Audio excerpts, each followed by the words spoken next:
Assalamualaikum warahmatullahi wabarakatuh. Perkenalkan, nama saya Yuliani Nurikman dari kelas 647H07 dengan nomor NIM 64232231. Di sini saya ingin menjelaskan mengenai manajemen piutang. Menurut Sam Brahman dan John Wild, pengertian piutang adalah nilai jatuh tempo yang berasal dari penjualan barang atau jasa yang memberikan pinjaman uang. Yang kedua ada tujuan piutang. Tujuan piutang terbagi menjadi 4, yaitu 1.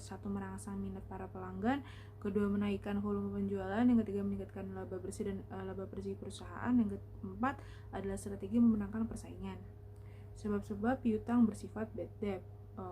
Satu yaitu perusahaan ingin mengejar target penjualan, yang kedua ada perusahaan dalam memperbesar penjualan dengan menaikkan penjualan produk, ketiga itu ada penjualan produk yang bersifat non tunai, dan yang keempat ada perusahaan memiliki tagihan atau kewajiban dalam bentuk kredit kepada suatu perbankan.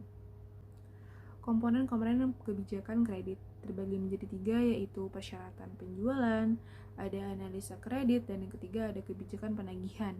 Cara-cara memperkecil resiko bad debt terbagi menjadi 5, yaitu 1. Menghindari keputusan penjualan produk pada saat pasar dalam kondisi fluktuatif, dan yang kedua ada membatalkan penjualan produk pada konsumen yang memiliki reputasi buruk, dan yang ketiga ada menghindari produksi dan penerimaan order pada saat pasar tidak menentu. Keempat, ada melakukan dan menerapkan tindakan prinsip kehati-hatian atau prudential principle, dan yang kelima ada ukuran persentase yang layak diterapkan untuk pasar atau untuk besaran piutang. Pengertian cash conversion circle menurut Lukas Atmaja yaitu CCC adalah waktu rata-rata antar penjualan kas untuk sumber daya produktif dengan penerimaan kas dari penjualan produk.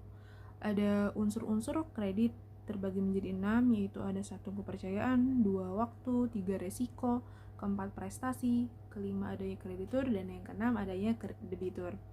Jenis-jenis kredit dan jangka waktunya. Jenis kredit terbagi menjadi 3, yaitu ada jenis kredit konsumtif, kredit produktif, dan kredit perdagangan. Kalau berdasarkan jangkanya itu terbagi menjadi 3 juga, yaitu kredit jangka pendek, jangka menengah, dan jangka panjang.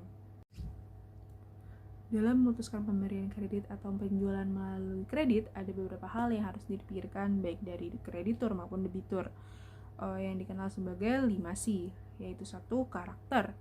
Aspek ini menggambarkan keinginan atau kemauan. Yang kedua ada kapasitas atau capacity, menggambarkan kemampuan seorang langganan untuk memenuhi kewajiban-kewajiban keuangannya. Yang ketiga ada kapital, menunjukkan kepada kekuatan keuangan calon pelanggan, terutama dengan melihat jumlah modal sendiri yang dimilikinya.